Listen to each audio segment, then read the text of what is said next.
Let's talk Jeopardy Room, man. Very, very excited for this release.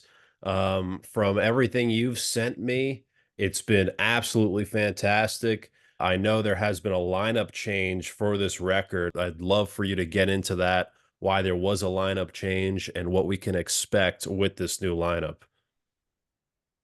Yeah, well, thanks for that, man. I wanted to send you some because it was time to disturb the priest a little more, man. And when you disturb the priest, you got to feed the priest, and you got to respect the priest, brother. And I really, from working with you before, I respected how you went about your business. And I said, I've got to send Brandon something to get more of a feel for where we're at right now. And so I think I sent you a couple of really raw stuff from videos that I just shot in the studio on some raw takes. Since then, we mastered and mixed it, so it's ready to go now, and we're pretty excited about it. And uh, the music is it's nasty savage, but it's 2024, and we can't go back. You love all your children equally, like I said. You love all the old songs and the members, but right now the current lineup is a hot lineup, and Pete, the guitarist Pete Sykes, we've been jamming with him while Dave was still in the band for about it's been like almost 4 or 5 years. We've been playing gigs. Same thing with Jim Coker on the drums. Scott Carino was our bass player, and then he just left. We replaced him with Kyle, a bass player, and he also is in Nocturnus. And David Austin decided to quit the band. So it was like after we came back from Mexico City, he quit. And that's when I told Pete, I said, Pete, man, do you have a do you have another guitarist, man? So he made a call to this guy, David Orman, who they all jammed together in a band called Contorted many, many years ago. It was like a long time ago. I think they have an album or two out. And Dave just had a hiatus of not even playing music. But Pete said, "Oh, this dude, man, he can play like Al Di Meola. He could do all kinds of shit. He's a well versed musician." And I go, "Sounds great to me, brother." I said, "Let's get this guy." But he lives in Alabama, all the way in Alabama. So he agreed to do it. He said, "Yeah, man, I checked out Nasty Savage. I'll learn the songs for the set list because we were going to do a show in I think it was Chicago." So he learned the songs, and then he came down and practiced, and he worked in. He just worked right in. And David Austin, all those years I wrote with David Austin, and a week after Dave quit, he called me up. He said, "Hey man, so how you doing trying to find a guitarist?" I said, "We already have one." He goes, "You do?" I go, "Man, we do." And we're rocking. We're really excited about it. And he was all supportive about it. So we went and played those gigs, and then we came back and everything. So I said, "Let's work on some new music. We'll get some kind of thing going." And I didn't really want to do the send demos around, and then we had to record something with the demos, and budget wise. So I made a deal with this guy Frank from FHM Records, who signed this band Siren from Brandon. He's a big metalhead fan of Nasty Savage. He's from Germany, but he's got a house in Port Charlotte, and he comes down when he comes to Florida to his house down there. He's got a Harley there, and we go riding and shit. I take him around a Harley out in the phosphate mines, and we do these adventures all day long rides. And we were going to do that. He came over to my house the night before. I had him spend the night, cooked him a big breakfast, and then I said, "Yeah, we got to do something, man." Then we took about a 250-mile ride, stopped for some lunch at a Beef O'Brady's, and I said, "Frank, we just have to do it, Nasty Savage. I'm tired of trying to shop things around. Let's just make it happen." He goes, "Oh, Ron, that sounds great. Let's do this." And we kind of created a deal. And the best thing about it is I was able to tell my guys we have a record deal and we're going to do this. It's really going to happen. Some people said that'll never happen. It just never will. Ron's never going to get this shit happen. I said, "You know what? It's going to happen, guys." So they were fired up and excited, and I got them motivated to to create some cool songs. So Dave Orman in Alabama He wrote 4 songs. Pete over here in Florida wrote 4 songs. We already had Six Finger, an instrumental we've been playing, and then You know we what grabbed a songs they song. wrote specifically? Yeah, yeah. Pete wrote Schizoid Platform, Operation Annihilate, Sainted Devil, and damn, one more. And then Dave Orman wrote Aztec Elegance, Brainwasher, Southern Fried Homicide, and Blood Syndicate. And so there's one more hanging. And we had Six Finger. And then we went back to the demo tape 40 years ago. We took a classic song, which is Sabbath, and turned it into an epic song by bringing in Donald Tardy and John Tardy from Obituary, Hell where yeah. Donald DT played the drums and John Tardy sang the vocals with me. But we added some killer organ, man, some hypnotic, spooky, evil organ, like a funeral polish shit. And it took the song to another level with John's vocals and Donald. I mean, and that's like we did an intro too called Invocations that Fred Dragashan actually wrote, the original bass player. It was exciting for me to bring a few things together from the past because I'm the only one holding this flag and I'm at the crossroads and people are saying, "Oh man, is it going to be Nasty Savage without this guy or that guy?" But I was at the helm here, so I went and got Fred Dragashin to do something, Donald and John Tardy to bring back from the past to the future out of pure respect because what they've done for us over the years. And then the other thing I had to pull off was the artwork, and I got with Vandekar's family because Vandekar was the artist who painted our album covers, died 30 something years ago. His grandson I found, he invited me to the house and we were able to get artwork for the album. So all those elements brought us together and it was a force. Now the music is coming together. And then I had to write these lyrics, man, and they're like twisted poetic stories of life and love and hate, and it's like a roller coaster of emotion, and that was the coolest thing, sitting back and researching and writing and creating these. Each one's a short story in itself, of semantics, of parallels, of what's between the lines, what's between those words. Figure it out for yourself, but I don't care. I'm not singing the red door is red, the green door is green. There's none of that. You got to search it out. One of the main ones that probably is a story, sort of like Asmodeus from the first album, is a song called Aztec Elegance. It's like apocalypto, and it's about the rise and the fall of the Mayan and Aztec nation and their whole universe. So that's about the closest one to facts that you could even try to figure out. The rest are just all feelings of emotion and like a poet would do, man. Write short stories of just shocking statements that mean something to him because you have to write for yourself. So I'm excited about it. We got it done. We edited it on we were in maybe 8 days total to do this whole thing. But Wow. when you work with a guy like Jim Morris and Morris Sound Recording Studio, dude, because he's like, we didn't have a producer. We would usually produce it ourselves. So Jim Morrison, Jim Morris was our producer as well as the engineer. And when you have him on your side, it's worth every penny that you pay because everybody that's heard this can't believe the production value. So you start with a great production and then you build upon that. If you don't have a good production and quality, you're going to suffer in so many ways. It's the first thing people can shoot an arrow at and say, well, the production sucks. So that means the songs are pretty much going to be limited, and, they're going to be targets for people to say, yeah, the production sucks. But when you have something and they can't say the production sucks, then you build around a good production, and then you hear every aspect of the drums and the clicks, and and I didn't even realize all that till I'm letting other people hear it that are in the music world, and they're saying, man, this stuff, you guys have this is the best Nasty Savage that's ever been done.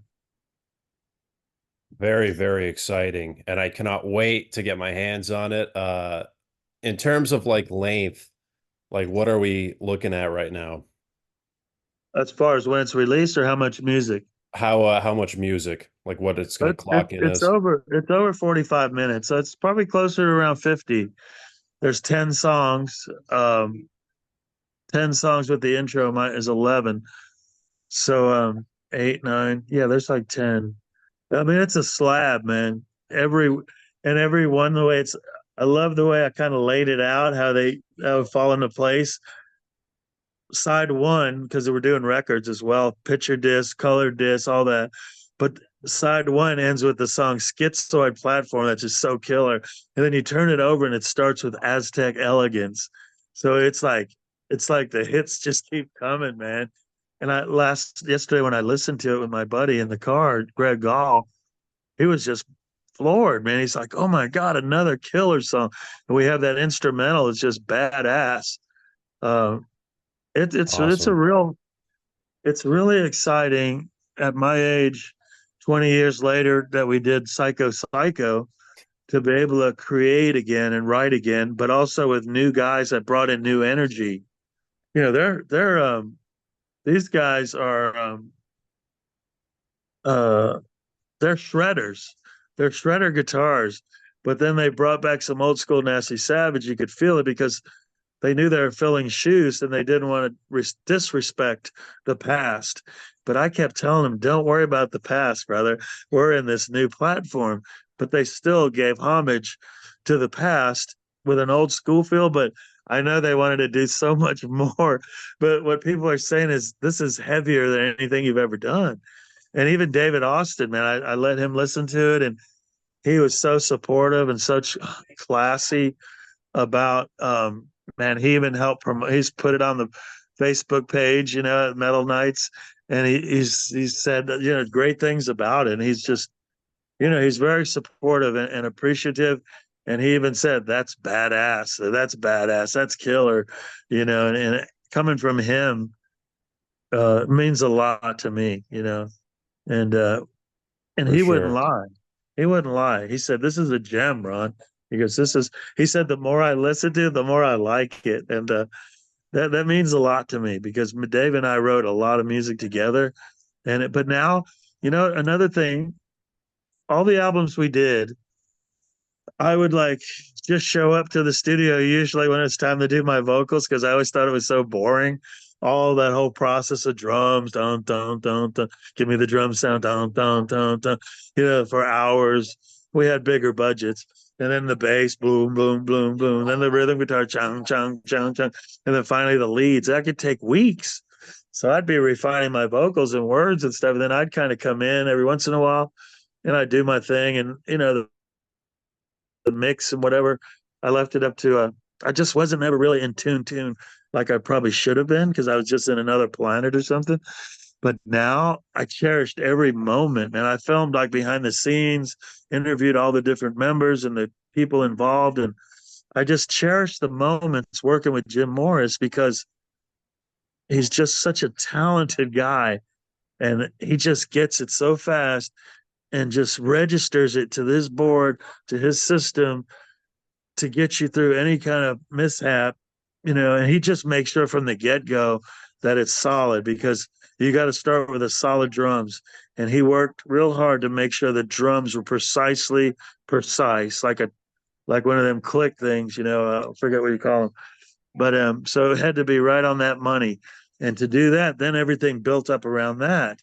But to watch him work and to share those moments with him, it was the most exciting days of my life for such a long time. It's like it was so exciting, and then I was anticipating my vocals, and I had to go because everybody else is doing it, and it's coming down to my shit, and I started getting real like freaked out, and I was scared, or I was just I don't know, I had that feeling like can't think of the word I'm looking for now, but the anticipation was killing me. Like, oh my God, I'm on the light now. The green light's for me. I'm on the clock, and I had to deliver, man. And I didn't sing any of those songs until I got in the studio.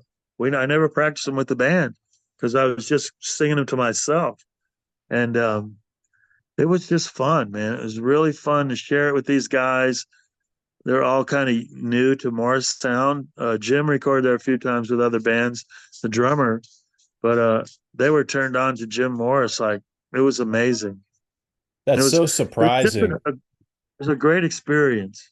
That's so surprising you're telling me that about the vocals because I got the chance to listen to like a few of the tracks and your vocals are just so good on these tracks and some of the best vocals I think you've ever delivered. So that's so surprising with how well and amazing they came out. And just like I was telling you before, but the flow of your vocals on top of the riff just seems so natural and fitting, and the song just flows so much.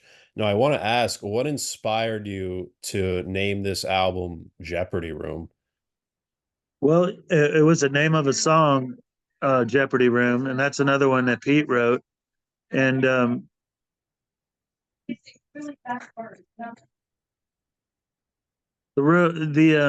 Jeopardy room was actually it was I'm always a word man, finding words and titles, and that's what I do every day almost, and I get it from everywhere.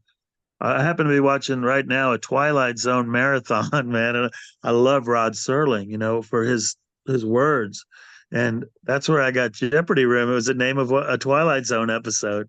So I was talking to David Alston because he always would give me the okay if he liked the title or not.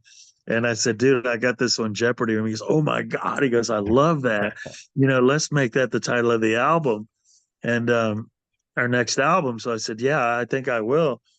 So I always had it in the back of my mind, Jeopardy Room. And it's like we're all in jeopardy every day of something, It's like we are in the Jeopardy room. It's just a cool concept. So I wrote the song Jeopardy Room as well. Um, and it's just cool because the music comes first.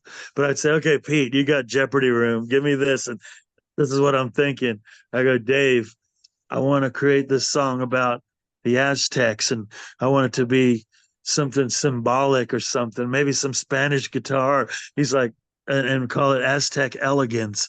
He's like, Spanish guitar? What are you talking about? I go, that Egyptian weird sound, and so he did something totally different with acoustic because he was just fundamentally that's what he thought, and it came out so great. I'm thinking Spanish kind of weird sounding Latino, and he just came up with something that fit it perfect. So you throw some stuff at people and they bring it back to you, and I usually trust whatever they come up with. But that's how we did it. I said, Pete, I got this title named Schizoid Platform. And it says, he goes, well, I got these really weird slow parts where you're slow talking parts. And I'm like, okay. And it goes, red cloak clowns looking down, humanoid, avoid the void, corrosive minds, divide the night, hell Lovato, Mondo Bizarro. It's like, where the hell did, and they go, schizoid platform, brainstorm, reform, schizoid platform. So it's just like, who the hell would come up with words like that? I mean, hello Vato, Mondo Bizarro. You don't know how long I've been waiting to use those lines, right? It's like you stand-up comedy, you can't wait to do that joke or get that line in the show, and it's like that's how I am. I've got volumes of stuff that I put together on pages to go with certain titles. And when I came up with Schizoid Platform, I just knew that I had to bring in some wicked stuff. And then it goes into the verse, says parasites with seven faces, flaming tombs of burning sand. It's the eve of the beginning. Take a trip across the sky. 1,000 nights, 1,000 times. Nothing's fair or good alone. The blood flower is so surreal. The scarlet scorpion is your next meal. So Badass. shit like that. I mean, I write it for myself. And I don't care if anybody understands it or not. It's my form of, it's how I do what I do. It's like I get off on that shit. When the words go together, and like you said, with the rhythms, it's so cool, man. It's like you can just feel it sometimes, but it's timing, and sometimes the timing's not the same when you get into the studio. So some of the stuff we had to adjust, and that's what happens. You just have to adjust. For sure, man. Well, Ronnie, thank you so much for doing this, man. It was great to learn more about the record, and I cannot wait to listen to it. Is there anything lastly you want to say to fans about its release? Well, it should be out by October. We're going to Germany for the Keep It True festival, and we're honored to play that again. It's 41 years of Nasty Savage celebrating it. But before that, in a couple of weeks, uh, we're going to Colombia and play Medellin and Bogota on the 18th and 19th. And then we come back in August. We play that big metal fest in San Antonio, Texas, and we're headlining that as well. And then we're headlining. Just got booked in Brooklyn for that metal fest. The band Darkness was coming, and they couldn't get the proper visas, so they said, "Hey, Nasty Ronnie, can you come and bring the band, and we'll put you in the headlining spot in Brooklyn at this festival." Like, damn, I don't remember the name of it offhand, but we just got booked for that, and then in November we're playing this metal fest in Tampa Bay called Swarm Fest. So by then the record will be out here in America and all that. So we're excited, man. I think they're looking for some good distribution in America, and everything's kind of falling into place. And I just want to thank you for the coverage you're giving Nasty Savage. And I wanted to send you some songs because I knew you were a real guy, and it'd get some mileage by you telling others that you heard it and what you think about it in an honest way. Well, it absolutely rips, man, and I'm very, very honored to have you on my platform here.